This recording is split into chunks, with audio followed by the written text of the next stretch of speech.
नमस्कार मित्रों, study with Tripuresh के ऑनलाइन प्लेटफॉर्म पे आप सभी लोग मित्रों का हार्दिक स्वागत है।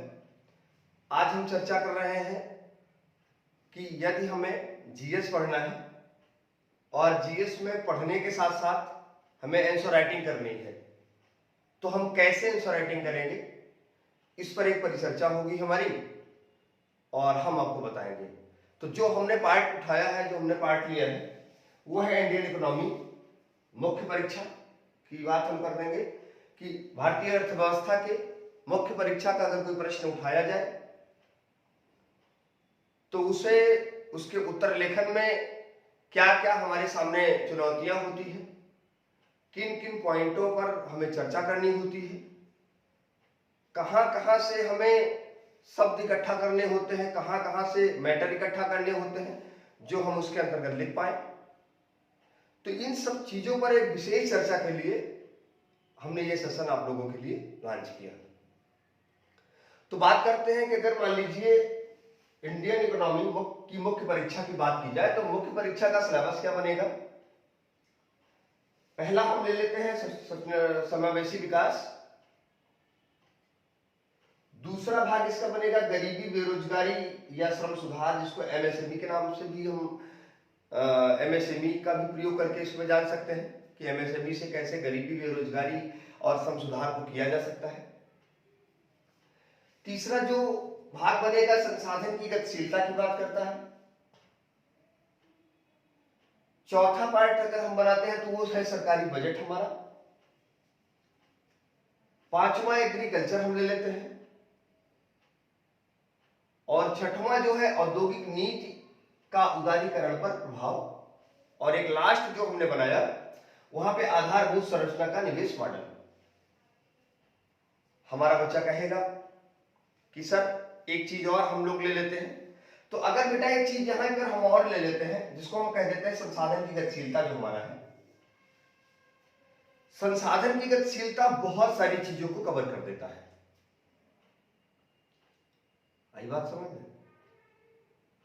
तो अब क्या करना है हमें कि मेंस के सवाल को लिखते समय, यानी मुख्य परीक्षा के प्रश्न को लिखते समय हमें किन प्रमुख बिंदुओं पर चर्चा करनी होती है और किन प्रमुख बिंदुओं को हमें ध्यान में रखना होता है। एक बात और हम कहेंगे, यहां पे हमें ध्यान देने की आवश्यकता होती है कि कहां से प्रश्न उठाएं, किस प्रकार से काम करें। तो आते हैं, हम चर्चा करते हैं। और एक चीज और बताएं, अगर कोई प्रश्न है, जैसे आप लोग इसको नोट कर लिया होगा, तो इसको अब हम मिटा देते हैं, फिर हम चीजें चर्चा करना शुरू कर देते हैं।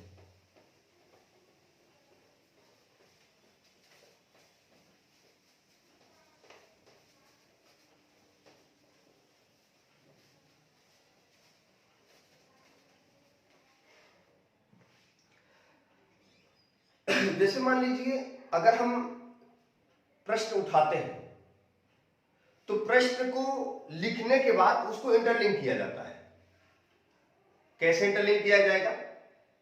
जैसे कृषि एग्रीकल्चर का प्रश्न है, कहां का प्रश्न है? एग्रीकल्चर का प्रश्न है, यानी हमने जो मेंस में सवाल आया वो कृषि से आया, कृषि से प्रश्न आ रहा है तो इसे भूगोल से लिंक कर दीजिए, ज्योग्राफी से। यहीं पे अगर मान लीजिए एफडीआई से आया, प्रत्यक्ष विदेशी निवेश जिसको कहा जाता है, मान लीजिए प्रश्न आया एफडीआई से, जिसको हम लोग कहते हैं प्रत्यक्ष विदेशी निवेश, प्रत्यक्ष विदेशी निवेश। अगर प्रश्न बना है एफडीआई से, अगर मेंस में कोई क्वेश्चन बना एफडीआई से यानी प्रत्यक्ष विदेशी निवेश से बना है, तो इसे आईआर से लिंक कर दीजिए। आपके दिमाग में बात और आ रही होगी कि सर ये लिंक कैसे किया जाता है। तो आज तो ये हमारी पहली क्लास है आप लोगों के साथ, अभी सारी चीजें हम आगे ले चल के आपको बताएंगे। आज ही की क्लास में एक प्रश्न भी हम उठाएंगे बजट का, और उसको हम कैसे इंटरलिंक कहां से किया जाएगा वो भी हम करके आपको दिखाएंगे। राइट? तो बस केवल आप वीडियो में बने रहिएगा, लास्ट तक वीडियो देखिएगा। ये वीडियो हमारे चैनल पे उपलब्ध रहेगा, हटाया नहीं जाएगा, इसीलिए हड़बड़ाहट नहीं, जल्दबाजी नहीं, चीजें करते रहिए। अगर बजट का प्रश्न है, यहीं पे हमने बजट का प्रश्न अगर हमने ले लिया तो इसको आपको कहां से लिंक करना है, तो हमारी बात करते हैं बजट का प्रश्न है तो हम इसको संविधान से लिंक कर दिए। अब दिमाग में एक सवाल बन रहा होगा कि बजट का प्रश्न और संविधान से कहां से लिंक करेंगे, उस पर भी चर्चा करेंगे। एक चीज और हम ध्यान में देंगे, साथ में हम करंट का विशेष ध्यान रखते रहेंगे, करंट्स का ध्यान हम रखेंगे। मींस कहा जा सकता है कि करंट का जो है प्रश्न जो हमारा बनेगा, कोई भी अगर कोई क्वेश्चन बनता है किस, चाहे एग्रीकल्चर से बनता, चाहे एफडीआई से बने, चाहे बजट से बने, तो सबसे लिंक करवाते हुए करंट से लिंक करवाइए, क्योंकि करंट ही कहता है अर्थव्यवस्था यानी धन की, मुद्रा की बात करता, तो मुद्रा की बात जब भी कभी चर्चा की जाए तो वहां करंट अफेयर की बात जरूर आ जाती है, राइट। तो कहा जा सकता है कि इंटरलिंक करने पर क्या होता है, हम क्यों, आपके सामने सवाल बनता है कि इंटरलिंक क्यों किया जाए, भाई हम काहे इंटरलिंक करें, ठीक है। तो एक बार इतना नोट करिए, 10 सेकंड मैक्सिमम, फिर से एक बार नोट कर लीजिए, स्क्रीनशॉट ले लीजिए, मैं मिल रहा हूं आप लोगों से।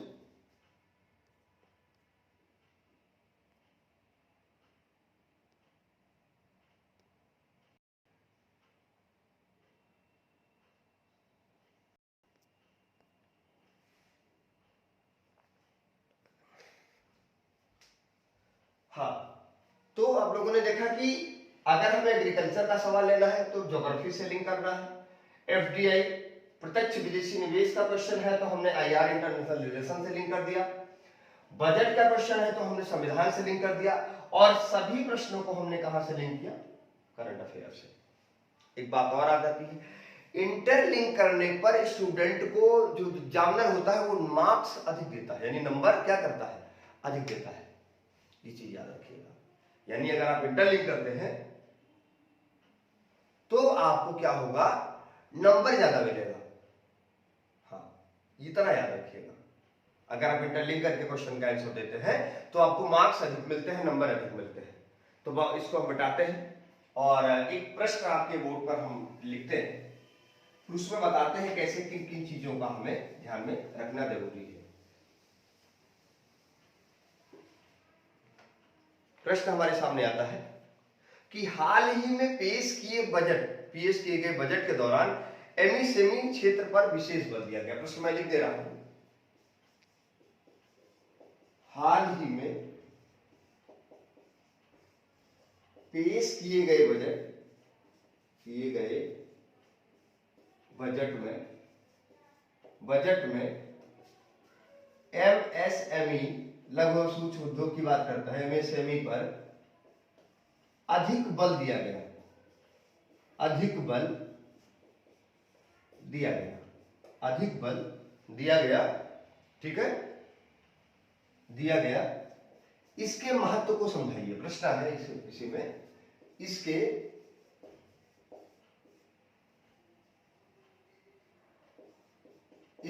महत्व को समझाइए,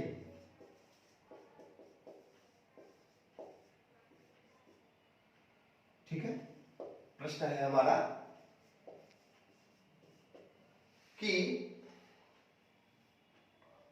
महत्व को समझाइए या महत्व को स्पष्ट कीजिए, कुछ भी लिख सकते हैं। हाल ही में पेश किए गए बजट में एमएसएमई पर अधिक बल दिया गया, इसके महत्व को समझाइए या इसके महत्व को स्पष्ट कीजिए, राइट। अब हमारा बच्चा क्या करेगा कि प्रश्न की को जब पढ़ता है तो ये ससुरा 3 लाइन में तो सवाल ही होता है, तो हमको क्या करना होता है, हमको सबसे पहले उसके मेन जो पॉइंट होते हैं उनको इंडिकेट करना होता है। जैसे देखिएगा, पहला है कि बजट में एमएसएमई पर, और एक अगला की पॉइंट क्या मिला, हमें महत्व को समझाना है। बजट में एमएसएमई पर अधिक बल दिया गया, पहला की पॉइंट, और दूसरा की पॉइंट क्या है, महत्व पे। अब हमने एक शब्द का प्रयोग किया था कि आप लोगों को प्रश्न का उत्तर जो लिखना है वो क्या करना है, करंट से जोड़ के लिखना है। कहां से जोड़ के लिखना है, करंट से। तो यहां एक शब्द लिखा है, देखिए, हाल ही में, मतलब जिस वर्ष आप एग्जाम दे रहे हैं, मान लीजिए ये सवाल आपका 2024 में बनता है, या यह सवाल यूपीपीसीएस या यूपीएससी मेंस परीक्षा 2023 में बने, पीछे पूछा गया है, ठीक है, इससे संबंधित चीजें पीछे पूछी गई है। अगर मान लीजिए बनता है, तो आपको ये चीज देखना होगा कि उस ईयर में क्या ऐसा कुछ हुआ है। यदि हाँ, तो हम उस पर चर्चा कर लेते हैं। अब क्या होना चाहिए, जिसे प्रश्न की पहला एक सबसे बड़ी जरूरत होती है हमारी, कि प्रश्न की बेसिक समझ। प्रश्न की बेसिक समझ होनी चाहिए आपके पास, क्योंकि अगर आपको प्रश्न जो पहला की पॉइंट हमारे पास होना चाहिए वो प्रश्न की बेसिक समझ। अब आपके दिमाग में आ रहा है सर एमएसएमई की बात ही क्या है, एमएसएमई है क्या चीज। तो सबसे पहले हम क्या कर लेते हैं, एमएसएमई को थोड़ा सा जान लेते हैं। सरकार, आपने देखा होगा कि छोटे और लघु उद्योगों की बात करती है, सूक्ष्म उद्योगों की बात करती है, और उसी हिसाब से टैक्सेशन का चार्ज करती है। आई बात समझ में। तो जैसे मान लीजिए उद्योगों में हमने फल की बात कर ली, फल तो आप जानते ही हैं, खाते भी होंगे। सब्जियों की बात कर ली, डेयरी प्रोडक्ट की बात कर ली हमने, मछली मुर्गी की बात कर ली, ठीक है। कार की बात कर ली, टेलीविजन की बात कर ली हमने, लैब यानी पैथोलॉजी वगैरह की बात कर ली। या आपने देखा होगा कि ये कॉस्मेटिक आता है, जैसे आप लोगों ने जगह जगह से मार्केट में, लखनऊ में देखा होगा या इलाहाबाद में देखा होगा, लिखा रहता है जेठालाल ब्यूटी पार्लर या दीनदयाल ब्यूटी पार्लर, सुंदरता का प्रतीक, ऐसे करके बना रहता है। उसमें आप लोगों ने देखा होगा कुछ महिलाएं होती हैं जो कि ऐसे कुछ लगाती हैं, यहाँ वहां लगा ली ऐसे, मतलब कुछ लड़के भी आज के जमाने में ये काला नीला पीला कुछ आता है जो भी लगाते हो XYZ, वो कॉस्मेटिक कहा जाता है उसको। पलंग की चर्चा की जाती है, पलंग की बात की जाती है। दर्जी हुआ, किताब का पेंसिल हुआ, ये सारी चीजें किसके अंतर्गत आती है, एमएसएमई पर। तो हमारा बच्चा एक बार ओवरऑल ये समझ दिमाग में आ गया होगा कि मास्टर ने एमएसएमई की जो बात की थी, यानी हमें छोटे छोटे उद्योगों पर चर्चा करनी है, इसी पे हमको लिखना है। इस पर हम जितना बढ़िया लिख सकते हैं, मान लीजिए 200 शब्द अगर हमें लिखना है, यानी 2 पेज मान लीजिए हमको लिखना है, 2.5 पेज, 200 शब्द का मतलब लगभग 2.5 पेज हो गया, 2.5 पेज अगर हमको लिखना है तो इतने में सिस्टम को बनाना है। चलो, एक बेसिक समझ हो गई कि मुर्गी की बात की जाए, फल की बात की जाए, सब्जी की बात की जाए, कॉस्मेटिक की बात की जाए, पलंग की बात की जाए, दर्जी की बात की जाए, किताबों की बात की जाए, तो ये सारी एमएसएमई के अंतर्गत आ गई। अब हमारा बच्चा कहेगा अच्छा सर मास्टर साहब ये बताइए कि एक सवाल हमारे दिमाग में और आता है, क्योंकि आपको करंट से में जोड़ने की बात बताई, तो करंट में स्थिति क्या है और सरकार इस पर टैक्सेशन चार्ज क्या कर रही है। अच्छा, टैक्स की भी बात कर लिया। तो टैक्स की जब बात करते हैं तो जैसे 2006 के पहले की बात है, मान लीजिए 2006 से पहले की बात जब हम करते थे, ठीक है, या अभी तत्कालिक की बात करें 2006-2007 की बात ही छोड़िए, अभी क्या की सरकार कि नया जो माइक्रो लेवल पे अगर हम कोई कर्ज लेते हैं, माइक्रो लेवल पे कोई बिजनेस करते हैं, तो 1 करोड़ से 5 करोड़ तक होता है। 1 करोड़ से मतलब 1 करोड़ तक होता है। और माइक्रो के बाद अगर स्मॉल लेवल की बात करते हैं, माइक्रो मीन्स छोटा, ठीक है, एक तरीके से कह सकते हैं कि 25% की स्थिति, ठीक है। और छोटे स्मॉल की बात करते हैं तो मान लीजिए आधे की हम बात करें, मोटा मोटा समझा रहे हैं, स्मॉल माने आधा नहीं होता है, ठीक है, स्मॉल माने छोटा होता है, माइक्रो मीन्स कम होता है, जो एकदम न्यूनतम की बात करते हैं, स्तर की बात करते हैं। ये हम आपको समझने का एक तरीका बता रहे हैं, ठीक है। माइक्रो लेवल पे मतलब इसने कहा जैसे कि 5 करोड़ तक, 1 से 5 करोड़ तक कर सकते हो, चलो।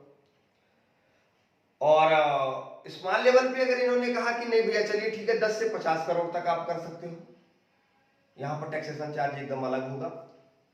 और बड़े लेवल पे आपने कहा कि 20 से 100 करोड़ तक कर सकते हो, ठीक है। तो तमाम प्रकार की चीजें होती हैं जो कि सरकार टैक्सों में छूट देती है।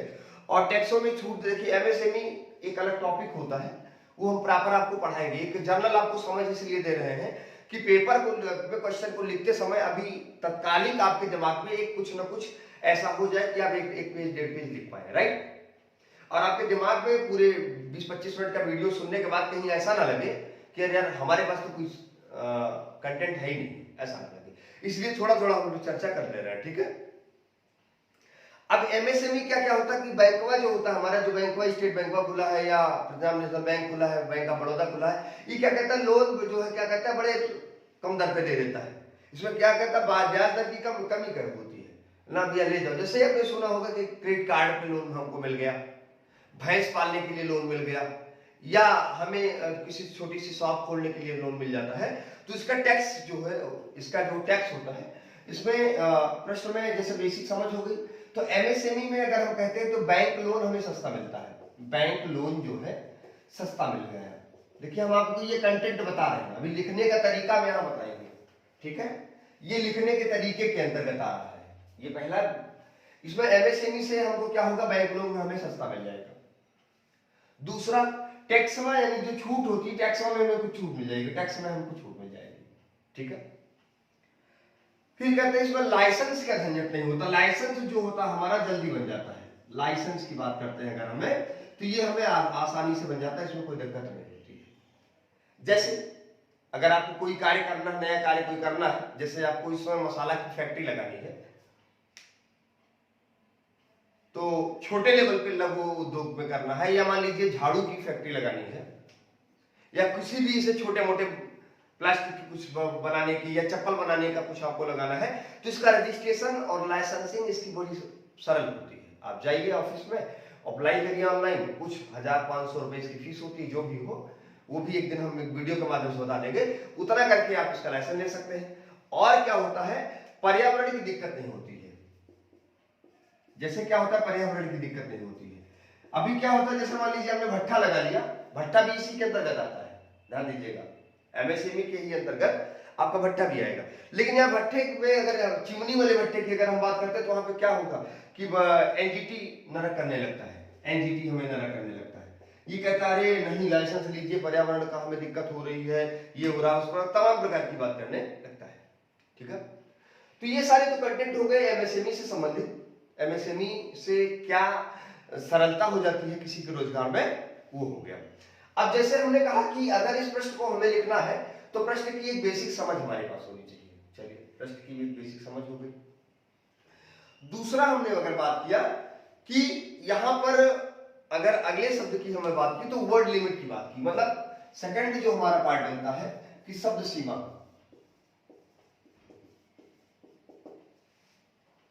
वर्ड लिमिट की बात करता है, तो शब्द सीमा में एक चीज चर्चा करता है मेरे बच्चे, कि जैसे मान लीजिए 200 शब्द उसने क्या कहा है कि 200 शब्दों में लिखिए, तो यहां पे ध्यान दीजिएगा प्लस माइनस 10% चलता है, ठीक है।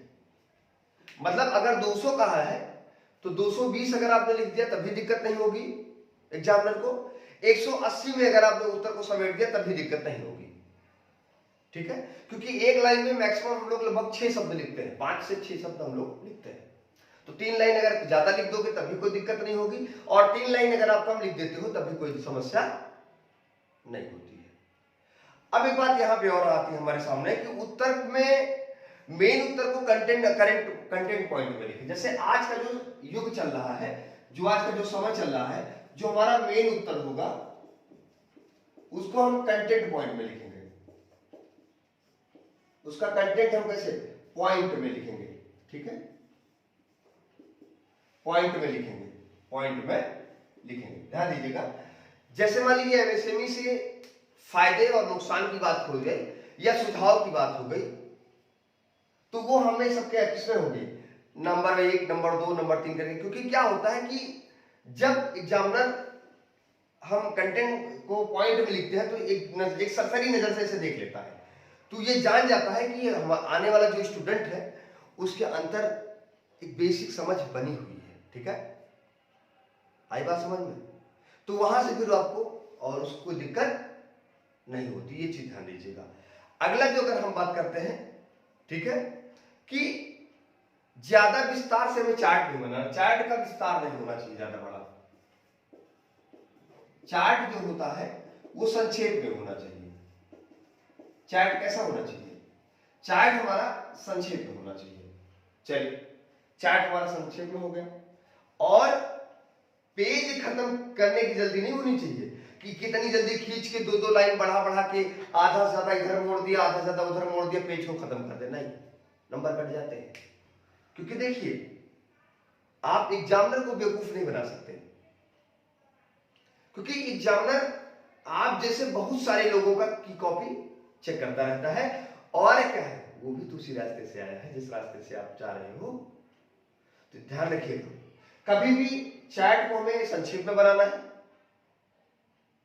ऐसा कि आप कठिन से कठिन चार्ट बना दिए, सोचे आपको समझ में आ रहा है, नंबर आप तो नहीं देंगे ना, नंबर तो एग्जामिनर देगा ना। तो ध्यान रखिएगा, चार्ट को हमेशा कैसे बनाना है, संक्षेप में बनाना है, राइट।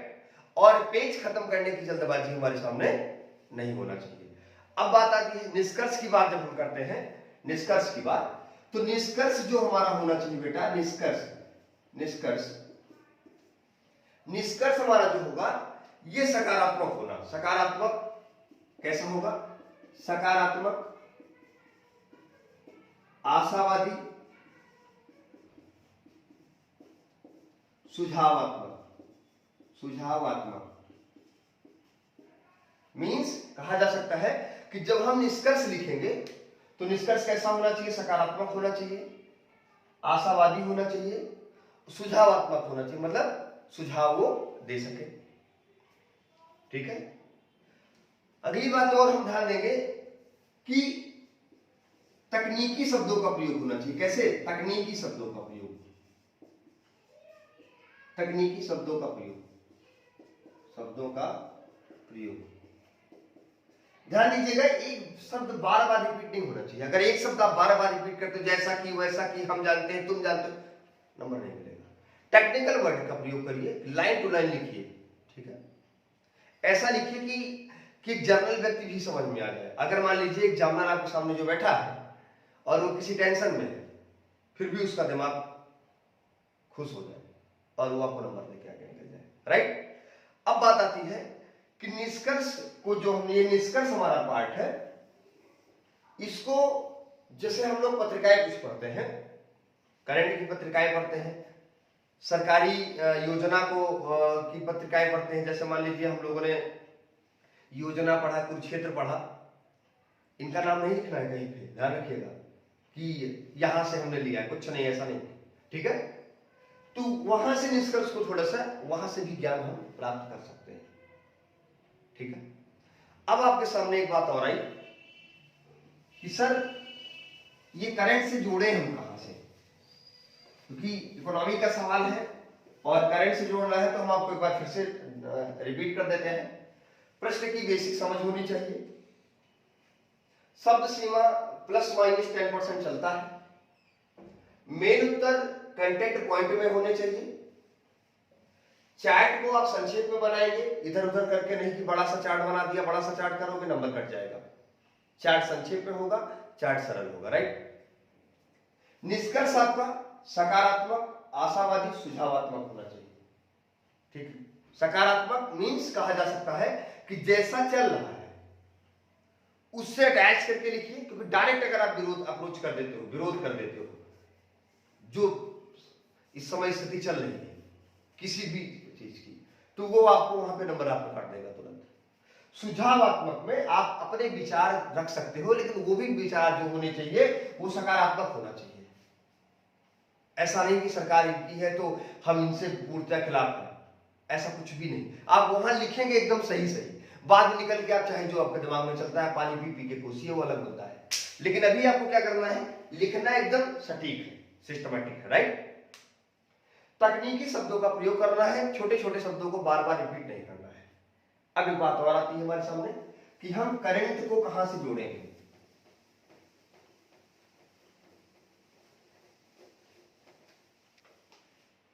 करंट से जोड़ने की बात आई तो सबसे पहला जोड़ने की बात आई, जैसे मान लीजिए एमएसएमई है तो एमएसएमई मंत्रालय की रिपोर्ट ले लेते हैं, मंत्रालय की रिपोर्ट, मंत्रालय की रिपोर्ट हो गई।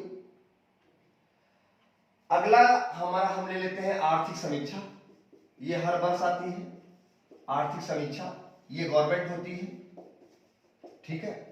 इसका आप नाम भी दे सकते हैं, आर्थिक समीक्षा में हमने देखा है, क्योंकि ये गवर्नमेंट रिपोर्ट होती है। तो यहां से आप लिख सकते हो मंत्रालय की जो रिपोर्ट होती है वो भी होती है। तीसरा, योजना और कुरुक्षेत्र का भी हम सहायता लिख सकते हैं, लेकिन इसका नाम नहीं लिखेंगे। योजना और कुरुक्षेत्र से भी हम मदद ले सकते हैं, लेकिन नाम नहीं लिखना है, नाम नहीं लिखना इनका, लिखना इनका, क्योंकि इनकी मदद ले लो, पढ़ लो इनसे, लेकिन इनका नाम उत्तर में अगर मेंशन करोगे तो नंबर कट सकते हैं, ठीक है। और नीति आयोग की रिपोर्ट भी ले सकते हैं हम लोग, नीति आयोग की रिपोर्ट से भी ले सकते हैं।